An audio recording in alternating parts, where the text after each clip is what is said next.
దేవునికి స్తోత్రం. ప్రియమైన దేవుని ప్రజలారా, ప్రభువైన యేసుక్రీస్తు వారి పేరిట మీకు శుభములు తెలియజేస్తా ఉన్నాం. ప్రతిరోజు మనం వాక్యాన్ని ధ్యానిస్తున్నాం. నేటి దినాన మన వాక్య ధ్యానము రాజులు 2వ రాజులు 6వ అధ్యాయము 15వ వచనం.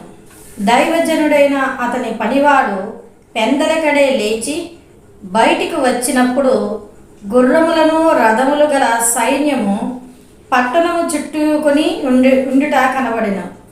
అంతటా అతని పనివాడు, అయ్యో నా ఏలినవాడా, మనం ఏమి చేయదుమని ఆ దైవజనుడితో అనగా, అతడు భయపడవద్దు, మన పక్షమునున్నవారు వారికంటే అధికులై ఉన్నారని చెప్పి, యెహోవా వీడు చూచినట్లు దయచేసి వీడి కండ్లు తెరవమని ఎలీషా ప్రార్థన చేయగా, యెహోవా ఆ పనివాని కండ్లు తెరిచెను. గనుక వాడు ఎలీషా చుట్టూ పర్వతము, అగ్ని, గుర్రముల చేతన రథముల చేతను నిండి ఉండుట చూచెను. హల్లెలూయా. ఇక్కడ ఎలీషాని పట్టుకోవాలని ఫిలిష్తీయుల రాజు సైన్యాన్ని తీసుకొని వారి ఇంటి చుట్టూ, అంటే వారున్న ఆ యొక్క చుట్టూ కూడా వాళ్ళు రాత్రి మీద వచ్చి వాళ్ళందరూ కూడా కాపు కాస్తారు. ఎందుకు ఎలీషాని పట్టుకోవాలని అనుకుంటున్నారంటే, మనం ఇక్కడ మొదటి నుంచి చూసినట్లయితే ఇక్కడ మాటికి ఫిలిష్తీయులు ఇశ్రాయేలు దేశం మీదకి యుద్ధానికి వెళ్ళాలని వారు ఆలోచన చేస్తూ ఆయా స్థలాల్లో వారు దండువారిని పంపిస్తూ యుద్ధము చేయాలని అనుకున్నప్పుడు అవన్నీ కూడా ఎలీషా, దైవజనుడైన ఎలీషా అవన్నీ తెలుసుకొని దేవుని ఆత్మ చేత అతడు రాజుకు చెప్పినప్పుడు, రాజు అక్కడికి ఒకరిని పంపించి తెలుసుకున్నప్పుడు అక్కడ దండు, అంటే శత్రు సైన్యం దిగిందని రాజు తెలుసుకుని వారిని ఎదిరించి వారి దగ్గర నుంచి అతడు జయము పొందుకుంటూ ఉండేవాడు. హల్లెలూయా. ఇలా మాటికి జరగటం వలన ఫిలిష్తీయుల రాజుకి అనుమానం వస్తుంది. ఎవరైనా మన యొక్క దీంట్లో ఇది ఎలా ఇశ్రాయేలు రాజుకు చూడండి 11 నుంచి చదువుతారు. సిరియా రాజు కల్లోలపడి తన సేవకులను పిలిచి, మనలో ఇశ్రాయేలు రాజు పక్షమున వహించిన వారు ఎవరైనది నాకు చెప్పరాదా అని వారిని అడగగా, అతని సేవకుల్లో ఒకడు, రాజువైన నా ఏలినవాడ, ఇశ్రాయేలు రాజు పక్షమున ఎవరూ లేరు గాని ఇశ్రాయేలులో ఉన్న ప్రవక్తకు ఎలీషా మీ అంతఃపురమందు మీరు అనుకున్న మాటలు ఇశ్రాయేలు రాజుకు తెలియజేయును. అందుకు రాజు, మేము మనుషులను పంపి అతని తెప్పించినట్లు నీవు వెళ్ళి అతడుండు చోట చూచి రమ్ము అని సెలవీయగా, అతడు దోతానులో ఉన్నాడని వర్తమానము వచ్చెను. కాబట్టి రాజు అతడికి గుర్రములను రథములను గొప్ప సైన్యమును పంపెను. వారు ఆ రాత్రి వేళ వచ్చి నలుదిశలో పట్టణమును చుట్టుకొనగా, దైవజనుడైన అతని పనివాడు పెందలకడే లేచి బయటికి వచ్చినప్పుడు గుర్రములు రథములు గల సైన్యము పట్టణము చుట్టుకొని ఉండుట కనబడెను. హల్లెలూయా. ఎందుకు ఇశ్రాయేలు రాజును మనం జయించలేకపోతున్నామని అతడు ఎంక్వైరీ, అంటే మన భాషలో ఎంక్వైరీ చేసినప్పుడు అతనికి తెలుస్తుంది అక్కడ ఒక గొప్ప దైవజనుడు ఎలీషా ఉన్నాడు అని. తెలిసిన తర్వాత అతన్ని తీసుకురండి అని వర్తమానం పంపించి ఆ యొక్క గుర్రాలు రథాలు సైన్యాన్ని, గొప్ప సైన్యాన్ని ఆ పట్టణం చుట్టూ కూడా పట్టినప్పుడు ఈ యొక్క దైవజనుడి దగ్గర ఉన్న పనివాడు ఏమి కూడా ఆలోచించడు. అంటే అప్పటికే ఎలీషాకి ఆత్మలో తెలిసి ఉంటుంది. ఎందుకంటే ఎలీషా అంటాడు, భయపడవద్దు అని ఆ యొక్క పనివానికి అతడు ధైర్యం చెప్తాడు.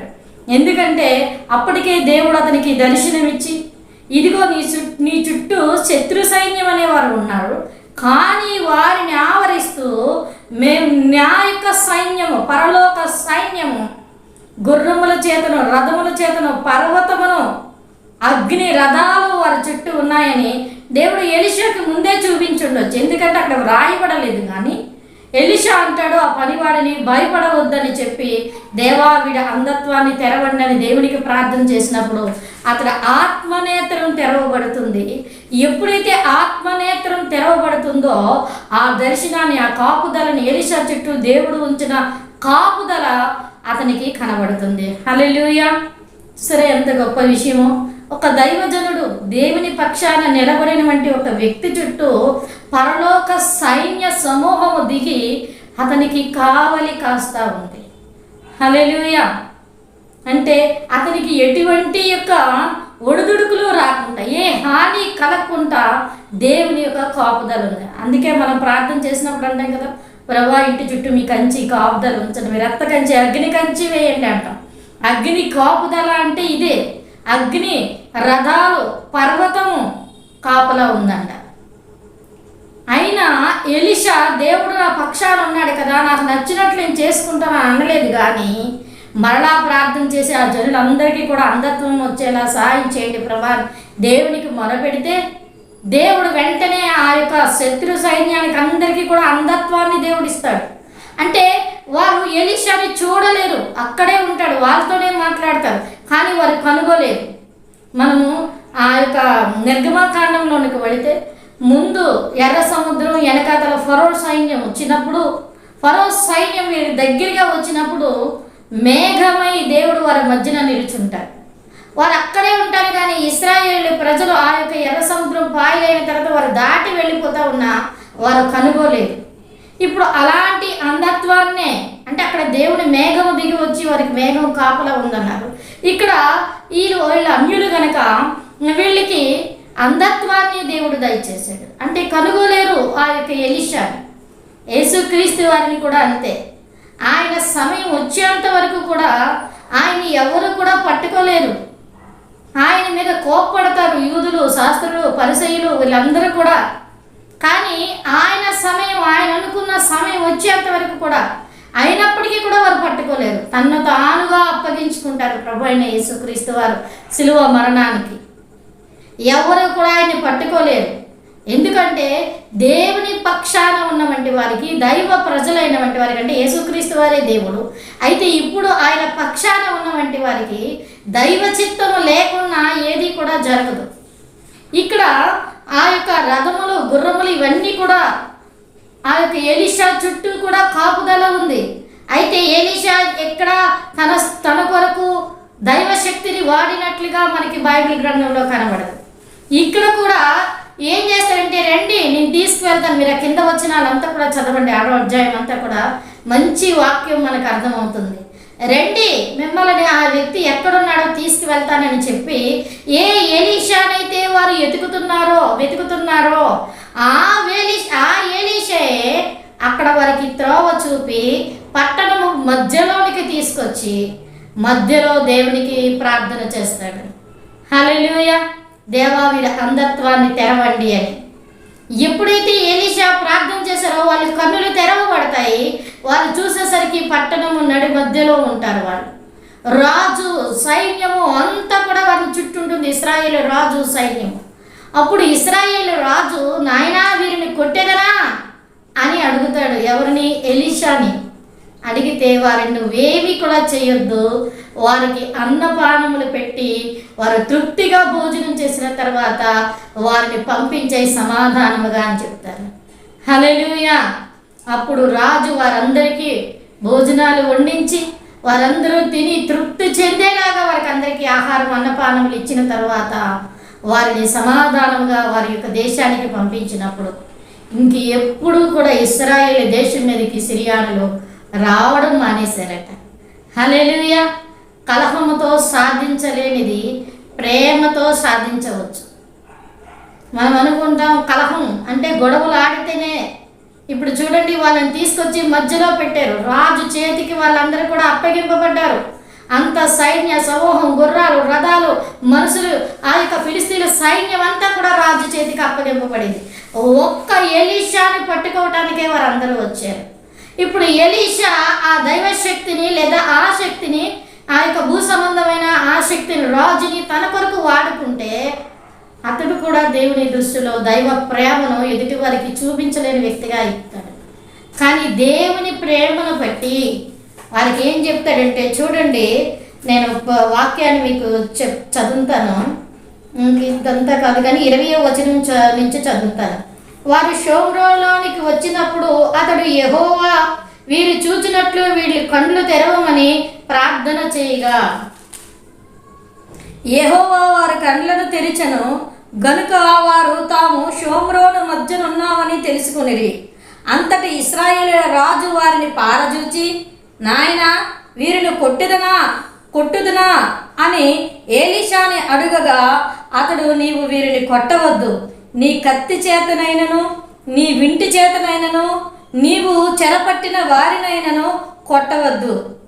వారు భోజనము పెట్టించి వారిని తిని త్రాగిన తరువాత వారు తన యజమాని యొద్దకు వెళ్ళుదురని చెప్పెను. అతడు వారి కొరకు విస్తారమైన భోజన పదార్థములు సిద్ధపరచగా వారు అన్నపానములు పుచ్చుకొని రాజు సెలవు పొంది తమ యజమాని యొద్దకు పోయిరి. అప్పటి నుండి సిరియానుల దండు వారు ఇశ్రాయేలు దేశంలోనికి వచ్చుట మానిపోయెను. హల్లెలూయా! చూసారా ఎంత గొప్ప విషయమో. వారి చేతికి ఇంకా కొంతమంది చెరపట్టబడి ఉన్నారు. అప్పటికే వారిని కొట్టొద్దు, చెరసాల్లో ఉన్నవంటి వారిని కొట్టొద్దు సిరియానులే. ఇప్పుడు అప్పగింపబడిన వీరిని నీ కత్తి చేత కానీ నీ వింటి చేత కానీ కొట్టకుండా వారికి భోజనం పెట్టి పంపించనగానే విస్తారమైన భోజన పదార్థాలను సిద్ధపరిచారట రాజు, ఇశ్రాయేలు రాజు. వారికి భోజనం పెట్టి వారి యజమాని దగ్గర, రాజు దగ్గర సెలవు పుచ్చుకొని యజమాని దగ్గరికి వెళ్ళిపోయారండి. అంటే వారు అంతగా దండుతో దిగి వచ్చినప్పుడు రాజు పట్టుకొని వారికి ఎలాంటి శిక్షలు విధిస్తారంటే అలాంటి ఘోరమైన శిక్షలు విధిస్తారు. మనం చూస్తాం కదా, ఆ యొక్క సంసోను విషయంలో ఫిలిస్తీన్లు ఏం చేస్తారు, సంసోను కళ్ళు పీకేస్తారు. అంటే అలాంటి ఘోరమైన శిక్షలు విధిస్తారు. ఒక శత్రువు రాజు చేతికి దొరికినప్పుడు, శత్రువులు దొరికినప్పుడు వారికి ఎక్కడ వారిని చంపరు కానీ వారు బ్రతికుండుట వ్యర్థము అనేలాగా, వారు చావలేక బ్రతకలేక అలాగా వారిని చిత్రహింసలకు గురి చేసి అట్టి రీతిగా ఉంచుతారు. అయితే ఎలీషా దేవుని ప్రేమను అక్కడ కనుపరిచాడు. హల్లెలూయా! తన మరుగైపోయి ఆ యొక్క ఫిలిస్తీన్ల రాజు ఎలీషా గురించి విన్నాడు. షోమ్రోను పట్టణంలో ఎలీషా దైవజనుడు ఉన్నాడు. అతడు నీవు అంతఃపురంలో అనుకునే మాటలన్నీ కూడా రాజుకు చెప్తున్నాడంటే అతడు ఎంత శక్తివంతుడో అని రాజు విని అతన్ని తీసుకురమ్మన్నాడు. ఎలాగా పట్టుకొని బంధించి తీసుకొని రమ్మంటే, రాజు పట్టుకొని బంధించమంటే ఎలీషా అంటాడు ప్రేమతో వారికి భోజనం పెట్టి వారిని పంపిస్తాడు.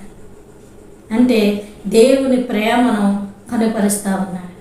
ఎలీషా యేసుక్రీస్తు వారికి సాదృశ్యంగా ఉన్నాడు ప్రేమను చూపించటంలో.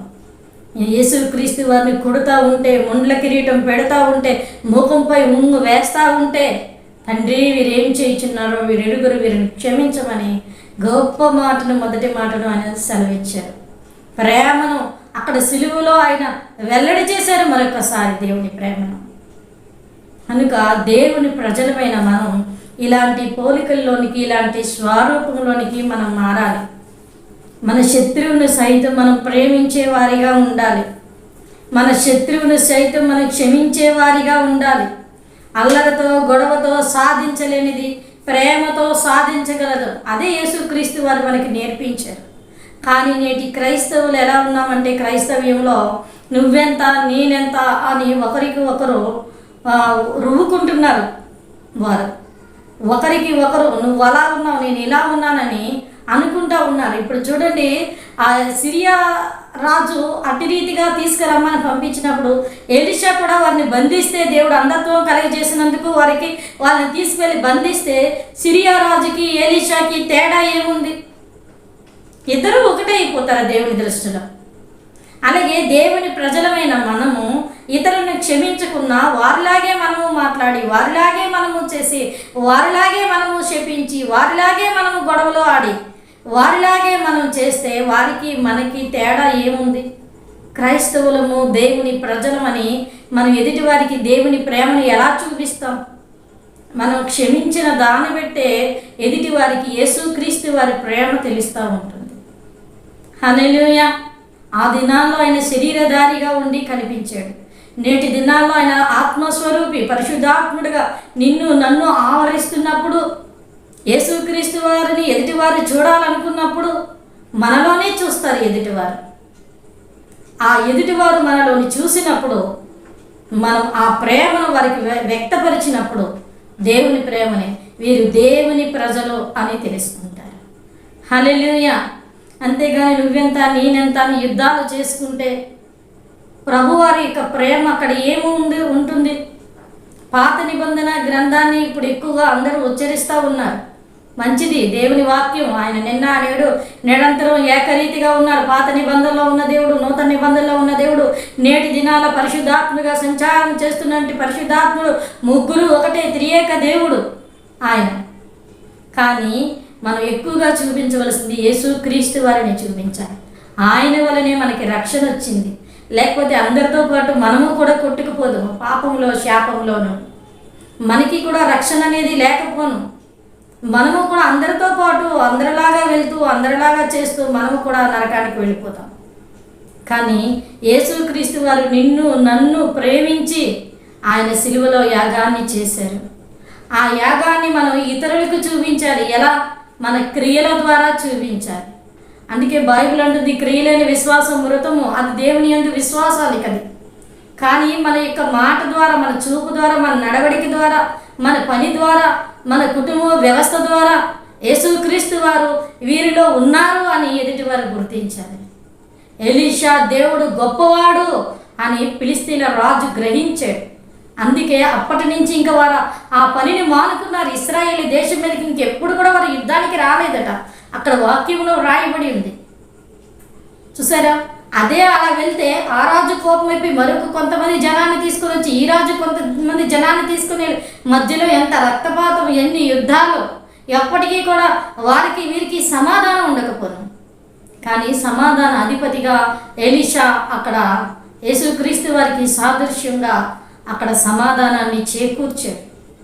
రాజు అడుగుతున్నారు, నాయనా వీరిని కొట్టేదనా అంటే, నీ కత్తి చేతనైనను నీ వింటి చేతనైనను వీరిని కొట్టొద్దని చెప్పాడు. ఎప్పుడైతే ఎలీషా దైవజనుడు దేవుడుకి యేసుక్రీస్తు వారికి సాదృశ్యంగా ఉన్నాడు, ఆ మాట సెలవిచ్చారో దైవ మాటగా, దేవుని మాటగా తీసుకొని అతడు అది మానేసి ఏదైతే ఎలీషా చెప్పారో ఆ విస్తారమైన భోజన పదార్థాలను వండి వారికి భోజనం పెట్టించి వారిని అతిథి మర్యాదతో వారిని సాగనప్పారు. ఆ మర్యాదకి, ఆ ప్రేమకి ఆ యొక్క ఫిలిష్తీయుల రాజుకి అవమానం కలిగి, ఇంత మంచివారినా, నేను ఇలా చేయాలనుకుంటున్నాను, అందుకే వీరి పక్షాన వీరి దేవుడున్నారా అని చెప్పి ఇంకెప్పుడు కూడా వారి యుద్ధానికి వెళ్ళలేదు. మన జీవితాల్లో కూడా మనం యేసుక్రీస్తు ప్రభువుని చూపించాలి. మన మాటల ద్వారా, మన క్రియల ద్వారా, మన సమస్తం ద్వారా ప్రభువుని చూపించాలి. అంతేగాని నువ్వెంత నేనెంత అని గొడవాడుకుంటూ, సేవకులు విశ్వాసులు ఇలా గొడవలు ఆడుకుంటూ పొరుగు వారికి అవమానకరంగా ఉండకూడదు. హల్లెలూయా. ఎంతోమంది సేవకులు చెప్తున్న మాటే ఇది. కనుక మనం అలా ప్రవర్తించకూడదు. అలా ప్రవర్తిస్తున్నారు కనుకనే శాంతిని కోల్పోతూ ఉన్నారు నేటి మనుషులు, సమాధానాన్ని కోల్పోతూ ఉన్నారు. ఆయన అంటారు, లోకం ఇచ్చే శాంతి కాదు, నా శాంతిని మీకు అనుగ్రహిస్తాను అంటున్నారు. ఆయన శాంతిని మనకు అనుగ్రహించినప్పటికీ కూడా ఆ శాంతిని మనం తీసుకోలేకపోతా ఉన్నాం. కనుక ప్రియ సహోదరి సహోదరుడా, మారుతాం. మరలా మనం మారు మనసు పొందుకుందాం. యేసయ్య చూపిన ప్రేమను మనం హింసించే వారి కొరకు, మనల్ని దూషించే వారి కొరకు మనం ప్రార్థిద్దాం.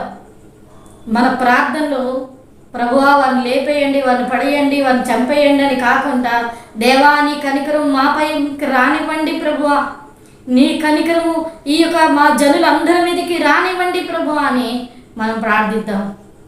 అప్పుడు దేవుని కనికరము, దయ, జాలి, కరుణ, కృప మన మీదకి వస్తుంది. ఎప్పుడైతే దేవుని కనికరం మన మీదకి వస్తుందో మనకు శాంతి వస్తుంది, సమాధానం వస్తుంది. ఎప్పుడైతే మనలో శాంతి సమాధానం ఉంటుందో ఆ సమాధాన అధిపతి మన హృదయం అనే ఈ యొక్క ఇంట్లో ఆయన నివాసం చేస్తారు. మనల్ని చూసిన వారు మన ప్రభువుని చూస్తూ ఉంటారు. వీరు యేసుక్రీస్తు వారికి సాదృశ్యం అని వెంటనే వాళ్ళకి మారు మనసు వస్తూ ఉంటుంది. ఎందుకంటే ఆయన సమాధాన అధిపతి, సమాధానపరచువారు ధన్యులు, వారు దేవుని కుమారులు అనబడతారు. నువ్వు దేవుని కుమారుడిగా, కుమార్తెగా పిలువబడాలి అంటే నీలో సమాధానం ఉండాలి.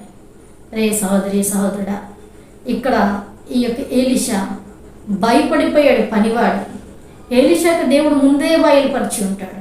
అందుకే భయపడవద్దు, వారికంట మన పక్షాన ఉన్నవారు గొప్పవారు అని చెప్తున్నాడు. హల్లెలూయా. ఆ గొప్పవారిని, ఆ పనివాని కన్నులు తెరవమని దేవునికి ప్రార్థన చేసినప్పుడు ఆ గొప్పవారిని చూసే భాగ్యము ఆ పనివాడికి దొరికింది. నీ మీదకి నా మీదకి ఎవరైనా శత్రువులు వస్తే మన చుట్టూ దేవుని కాపుదల ఉంటుంది. ఎప్పుడు మనం సమాధానంగా దైవ చిత్తాన్ని నెరవేర్చినప్పుడు మనకి వారు కనబడరు, కానీ శత్రువుకి వాళ్ళు కనబడతారు. శత్రువుతో ఆయన మాట్లాడతారు. అప్పుడు వారు మనతో సమాధానాన్ని పొందుతారు. కనుక మన పక్షాన ఉన్నవాడు లోకంలో ఉన్న వారందరికంటే గొప్పవాడు. అలాంటి గొప్ప దేవుణ్ణి మనం కలిగి ఉన్నాము. మనం ఎలాంటి దేవుణ్ణి కలిగి ఉన్నామో మన క్రియల ద్వారా తెలియలేనటువంటి వారికి ఆ దైవశక్తిని మనం అందించినప్పుడు వారు కూడా ఆ యొక్క సత్యాన్ని, ఆ యొక్క దేవుని యొక్క శక్తిని, బలాన్ని, శాంతిని, సమాధానాన్ని తెలుసుకొని ఆ సత్యంలోనికి వారు కూడా రావడానికి ఇష్టపడతారు. కనుక ప్రియ సహోదరి సహోదరుడా, ఏ విషయంలో నువ్వు భయపడుతున్నావు? ఏ విషయంలో నువ్వు దిగులు పడుతున్నావు? ఆయన అంటున్నాడు, నీ పక్షాన ఉన్నవారు వారికంటే అధికులు. నా శత్రు సైన్యం చాలా పెద్దది, వారి దగ్గర నేను జయించలేనని అనుకుంటున్నావా? దేవుడు అంటున్నాడు, నీ పక్షాన నేనున్నాను, నువ్వు భయపడుతూ, నువ్వు దిగులు చెందు, నువ్వు జడియకు, నేను నీకు తోడుగా ఉన్నాను అంటున్నారు. కనుక అలాంటి దేవుని కలిగి ఉన్నాం. కనుక ఆ శక్తిని, ఆ సామర్థ్యాన్ని మనం పొందుకోవాలి అంటే మనం నెమ్మదితో, సమాధానంతో, శాంతితో దేవుని ప్రేమ లోకానికి వెల్లడి చేసినప్పుడు దేవుని శక్తి మనల్ని ఆవరించి బలపరిచి స్థిరపరుస్తుంది. కనుక ప్రతి విషయంలోనూ మనం ప్రభు వైపు చూస్తూ మన విశ్వాసాన్ని కోల్పోకుండా ముందుకు వెళదాం. దేవుడిచ్చిన దీవెన ఆశీర్వాదాలు పొందుకుందాం. కొద్ది మాటలు దేవుడు దీవించునుగాక. ఆమె. కళ్ళు మూసుకుందాం, ప్రార్థన చేసుకుందాం. మహాపరిశుద్ధులైన మా ప్రియ పరలోక తండ్రి దేవా, ఇంతవరకు మీ పరిశుద్ధాత్మ శక్తి చేత మీరు నడిపించినందుకు వందనములు. విత్తబడిన వాక్యం నూరంతులుగా ఫలించులాగున సహాయం దయచేయండి ఆయన. అయా, వాక్యం విని విడిచిపెట్టేవారిగా కాకుండా ప్రభువా, వాక్యానుసారమైన జీవితాన్ని మేము జీవించడానికి సహాయం దయచేయండి. ఎలీషాకి అవకాశం వచ్చినప్పటికీ కూడా ప్రభువా, అవతల వారు నాయన నీ యొక్క ప్రేమను తెలుసుకోవాలని, నీ శక్తిని వారు తెలుసుకోవాలని ప్రభువా, వారికి ప్రేమను చూపించి వారికి భోజనం పెట్టి పంపించాడు నాయన. శత్రువులని ప్రభువా, ఇంకెప్పుడు కూడా వారి ఇశ్రాయేలు దేశం మీదకి యుద్ధానికి రావడానికి వారి మనసు రాలేదు నాయన. అట్టి రీతిగా వారి శత్రు సైన్యాన్ని ప్రభువా తండ్రి ప్రేమతో నాయన, దాని పునాదులతో సహా తండ్రి నాయన, దాన్ని నాయన ప్రభు నాయన విడదీశారు ప్రభువా తండ్రి దేవ. పునాదులతో సహా ఆ యొక్క శత్రు సైన్యాన్ని ఆపేడు తండ్రి నాయన ప్రభువా. అలాంటి శక్తి, సామర్థ్యం మాకును దయచేసి ప్రభువా, వెత్తబడిన వాక్యం నూరంతులుగా ఫలించేలాగున సహాయం దయచేసి మీరే మహిమ పొందుకోమని యేసు పరిశుద్ధ నామమున స్తుతించి వేడుకొనుచున్నాం పరమ తండ్రి. ఆమేన్.